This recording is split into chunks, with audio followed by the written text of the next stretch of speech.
그러니까 모르니까 어린 나이한테 어른들 이야기를 아무리 설명해줘도 안 되는 거예요. 그거는 어른들의 도움을 받아서 올라가는 수밖에 없지 이해가 안 되는 거죠. 그러니까 이건 가피라고 그러는 게 거기서 필요한 겁니다. 그래가지고 부처님의 그 공덕으로 만들어진 세계가 극락세계인데 극락세계가 꼭 어느 곳이 극락세계다. 이게 중생이 판단할 수가 없어요. 그래서 극락세계가 여기 있을 수도 있고 서쪽에 있을 수도 있고 동쪽에 있을 수도 있고 서방이라고 그러는 것은 백방 깨끗한 세계가 되고 정토거든요. 서방이라는 의미는 해가 넘어가는 방향만이다 그건 아니고 청정, 서방은 청정을 뜻하는 거거든요. 청정국토.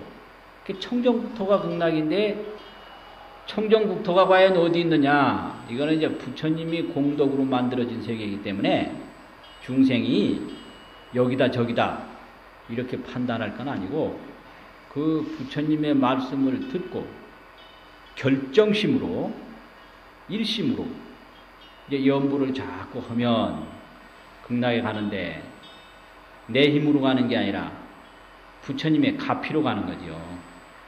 그 부처님의 가피가 뭐냐면은 부처님이 48가지 원을 세우는데 그 48가지 원 중에 십념왕생원이라는 게 있습니다. 누구든지 아미타불을 10년만 하면 10년만 열십자 생각념자에 10년만 하면 다 그 중생은 극락세계로 인도하겠다. 이게 아미타불을 접인도사라고 하는 거 아닙니까? 영접해서 인도한다고. 그럼 우리가 아미타불을 부르면 아미타불 부른 우리 힘만으로 가는 게 아니라 그 부처님의 원력으로 아미타불 부르는 사람은 반드시 극락으로 인도한다고 부처님이 원을 세웠기 때문에 그 원에 의해서 우리가 가는 거죠.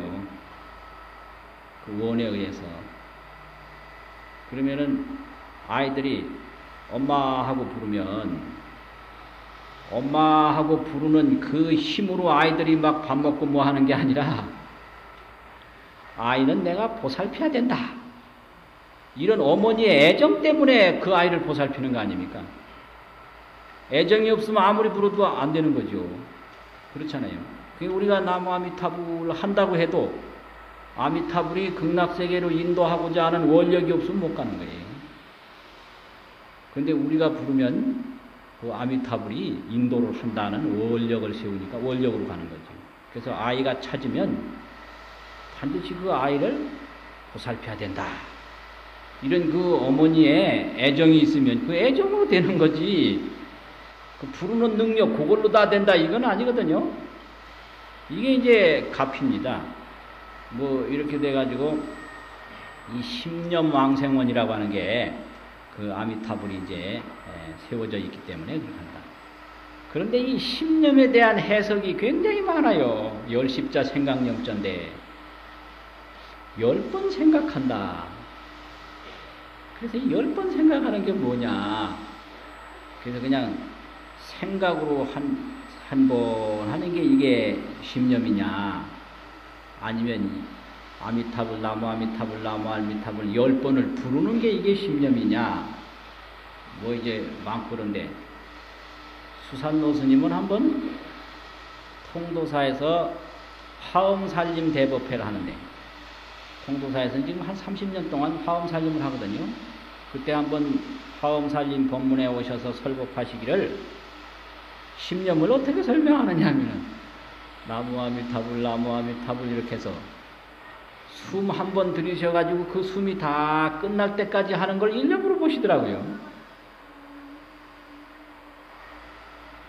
거기서는 그렇게 설법을 하셨어요. 다른 데서도 그렇게 설법하셨는지 모르겠어요. 그러니까 이제 나무 아미타불, 나무 아미타불, 나무 아미타불 하면은 이제 숨을 다시 쉬어야 되지 않습니까? 그래서 그 숨 한 번 끝나는 게 일념이다. 그래가지고 숨을 10번을 길게 쉴 동안까지 하면 그게 십념이다. 이렇게 설명을 그때 하시는 걸 제가 들었어요. 그런데 그 이 십념에 대한 해석이 아주 많은데 결국은 이제 어떻게 이게 됐느냐면 그 염이라고 하는 것은 다른 게 아니라 그 아미타불 이름을 부르는 거다. 이런 쪽으로 그 해석이 기울어졌습니다. 칭명이라고. 그래서 아미타불 이름 부르는 게 생각염자의 뜻이다 이래가지고 아미타불 10번만 부르는 중생은 다 인도하겠다. 이게 아미타불의 원력이라고 해석이 거의 기울어졌어요. 그러니까 나무 아미타불 나무 아미타불 10번만 부른 중생은 다 극락세계로 인도하겠다. 이게 십념왕생원이라고 이제 해석이 됐거든요. 그런데 이게 그럼 평소에 10번 불러놓고 아무것도 안 해도 극락 가느냐, 또 이제 이런 문제가 생겨요. 그래서 이게 그 극락에 대한 여러 가지 그 토론이 많은데요. 그 중에 하나 그런 말도 있어요. 그럼 10번만 불러놓고 평생 아무 일도 안 해도 그럼 극락 가느냐? 그거 아니죠. 그래서 임종심념, 임종에 죽을 때 아미타불 10번만 부르면 극락 간다. 이것도 굉장히 중요한 얘기거든요. 그래서 평상연불이 있고 임종연불이 있는데 평상시에 10번 부르기는 아주 쉽죠. 그런데 임종시에 10번 부른다는 건 정말 어렵습니다. 임종심념. 확실히 임종심념하면 극락하죠. 그런데 죽을 때 내가 어떻게 죽을지 아무도 모르니까요. 죽다 보면 죽기도 굉장히 힘들고 바쁜데 언제 아미타불까지 불러놓고 그렇게 여법하게 넉넉하게 그래 가겠어요. 그게 안 되거든요. 그렇게 되려면 평상시에 연불을 많이 해야 임종연불이 되는 겁니다. 평상연불을 안 해가지고는 임종연불이 힘들어요. 그러니까 평상시에 연불을 자꾸 하면 되는 거예요. 그러니까 평상시에 늘 일심, 아주 결정심으로, 결정된 마음으로 한 마음으로 나무아미타불 나무아미타불 연불하면 자연히 임종연불도 될 뿐 아니라 아미타불의 원력으로 우리가 극락세계 왕생하게 되거든요. 근데 이런 것이 그 믿음이고 바로 부처님의 가피죠. 그래서 이러한 그 가피를 우리가 믿고 꾸준히 하는 게 아주 중요해요.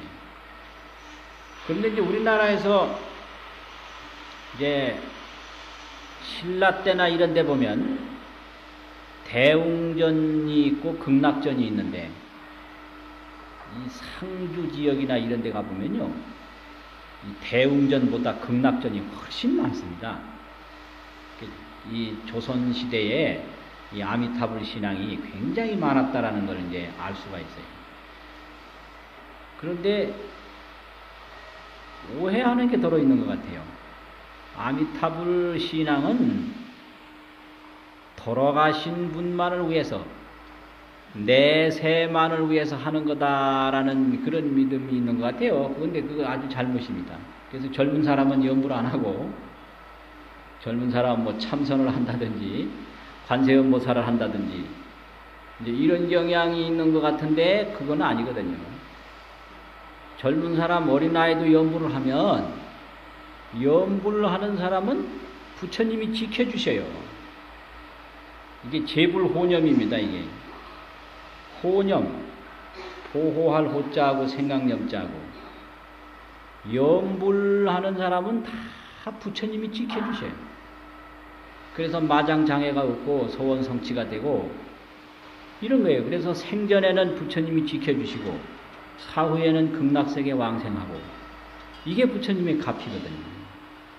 그래서 항상 이런 그 연불을 하면 그 연불 속에는 여러 가지 원력이 담겨 있고 부처님의 자비가 담겨 있어서 그 부처님의 가피를 통해서 생전에는 다 부처님의 보호를 받아가지고 마장장애를 받지 않고 소원 성취를 하고 내세에는 극락세계 가는 것이 그것이 바로 이 정토신앙이고 연불수행입니다. 그래서 이런 것은 내 힘으로만 가는 게 아니라 부처님의 가피로서 가는 거기 때문에 그렇다라는 것을 알 수 있는 거죠. 그리고 이 깨달음이라고 하는 것은요, 깨달음이라고 하는 것은 뭐와 같으냐 그러면, 우리가 멀쩡한 사람인데 꿈을 꾸게 되면 그 꿈속에 일어나는 일만 느끼지 자기가 누군지 모르잖아요. 꿈 꿨을 때는 자기 자신이 누군지 모르고 그 꿈에 일어난 일만 전부 느끼게 된단 말이죠. 그러면 아주 넓은 바닷속에 우리가 빠졌다고 하자. 그럼 그 얼마나 엄청나겠어요. 그러면 그 파도에 막 밀리고 이런 것만 느끼지 자기가 누군지 전혀 모른단 말이에요. 그런데 누가 빨리 일어나라고 깨우면 그 잠에서 깨나지 않습니까? 그리고 바다 그거 이런 거 싹 없어지고 자기 자신으로 돌아오죠. 이런 게 깨달음입니다. 그래서 깨달음이라고 하는 것은 본래 자리를 본다. 본래로 돌아간다. 이거예요. 그래서 깨달음이라고 하는 것을 한문으로 하면은 오도, 깨달을 오자가 있고 길도자가 있어요. 그 길이라는 게 그 본래 자기 모습이에요. 자기 모습을 깨달았다. 자기를 깨달았다 이거지. 오도. 또 견성, 볼견자하고 자기 성품 성자, 자기 본성을 보았다. 이게 깨달음이에요. 그러니까 우리가 본래부터 밝은 지혜를 가지고 있었고 또 편안함을 가지고 있었고 넉넉함을 가지고 있었는데 어딘가에 이 장애가 생겨가지고 그걸 잃어버렸다 이거죠. 그래서 그 본래로만 돌아가면 그 장애는 다 없어진다 이런 얘기예요.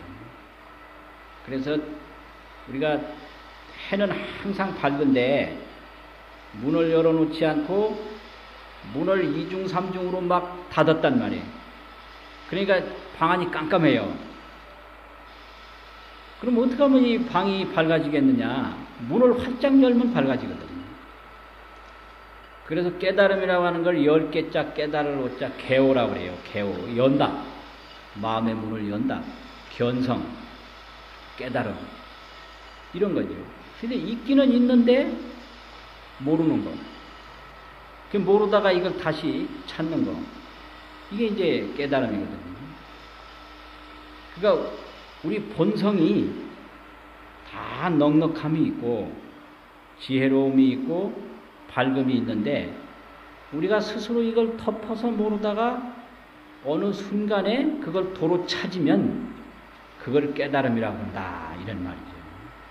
그래서 이제 경에 보면 사람 일평생을 비유할 때 어떤 사람이 넓은 벌판을 이렇게 가는데 뒤에서 코끼리가 따라오죠. 도망가죠. 도망가다 보니까 웅덩이가 있어서 들이다 보니까 칡렁풀이 있어서 그걸 타고 내려간다고 그러지 않습니까? 한참 타고 내려가다 보니까 밑엔 독사가 있잖아요. 근데 조금 있더니 하얀 쥐하고 검은 쥐하고 이걸 칡렁풀을 쪼아댄단 말이에요. 꼼짝없이 지금 죽을 판이잖아요. 그런데 벌이 왔다 갔다 하더니 꿀을 한 방울씩 입에 넣어주더라. 근데 그 순간에 꿀 받아 먹는 순간에는 위에 코끼리가 있고 밑에 독사가 있고 쥐가 번갈아 쫓는 걸 다 잊어버리고 그 꿀맛에 굉장히 그 탐을 하게 된다 이거예요. 그런데 이 칡렁풀에 매달려 있는 사람은 지금 꼼짝없이 죽게 됐거든요. 살 길이 없는 겁니다. 여기에 아주 오묘한 이치가 있어요. 요게 불교입니다. 이렇게 살 길이 없는 중생이 살아나는 게 불교예요. 그러면 이 중생이 어떻게 하면 살겠습니까? 그 위에는 코끼리 있죠. 밑엔 독사 있죠. 칡렁풀 하나에 매달려 있는데 양쪽에서 쪼아대죠. 살 길이 없는 거예요. 그 벌이 꿀을 내리든 안 내리든 그것 가지고 해결될 게 아니거든요. 참 오묘한 비유인데 이게 빈두루존자 우이 우타연왕 설법경이라고 하는 경이 있는데요. 빈두루존자가 한 설법인데요. 의타연왕을 위해서 설법한 내용이에요. 그래서 인생살이가 이와 같다 이거죠. 그러면 그 벌판을 걸어가는 사람은 중생이고요. 중생. 뒤에서 이제 따라오는 코끼리는 그게 뭐냐 그러면은 그 무상. 덧없이 막 흘러가는 거죠. 무상한 거. 그리고 그 마지막 독사는 죽음이에요. 매달려 있는 징넝쿨은 그 세월인데, 명인데요. 세월. 양쪽에서 그 흰지하고 검은지하고 쪼아대는 건 밤과 낮이 바뀌니까 그 명이 그 똑 떨어질 거 아니에요. 그럼 벌이 번갈아가면서 꿀 내려뜨는 건 세상 사는 재미예요. 세상 사는 재미. 그 중생의 무상한 세월 속에서 밀려가지고 죽음으로 지금 똑 떨어질 판인데, 언제 떨어질지 모르게 떨어질 판인데, 세상 사는 재미에 팔려서 모르는 거지. 그 세상 사는 재미가 어떻든지 간에 상관없이 죽음이라는 건 금방 올 수밖에 없는 거죠. 그럼 여기서 그 칡넝쿨에 매달려 있는 사나이가 어떻게 하면 살아나겠나? 이게 불교입니다. 그거 아시죠? 정답은. 모르세요? 그 정답이 이런 겁니다. 그와 같은 꿈을 꾸다가 그 꿈에서 탁 깨어났을 때 살아나는 거예요. 그게 깨달음입니다. 지금 우리가 죽고 살고 하는 게 꿈이에요, 이게. 꿈. 그러니까 이런 꿈에서 자기 본래 자리를 탁 보는 순간에 없어지는 거예요. 그걸 오도라고 그러고 그걸 견성이라고 그럽니다. 이 깨달음이에요. 그러니까 불교는 그 꿈을 꾸는 중생들을 편안하게 이렇게 극락세계로 가피로서 인도하는 그런 게 있죠. 그럼 극락하면 뭐 하냐? 극락하면 뭐 하는지 이건 또 잘 생각을 안 하더라고요. 극락가서 뭐 하겠습니까? 극락 가면 성불합니다. 다 깨달음 얻어가지고 불보살이 돼요.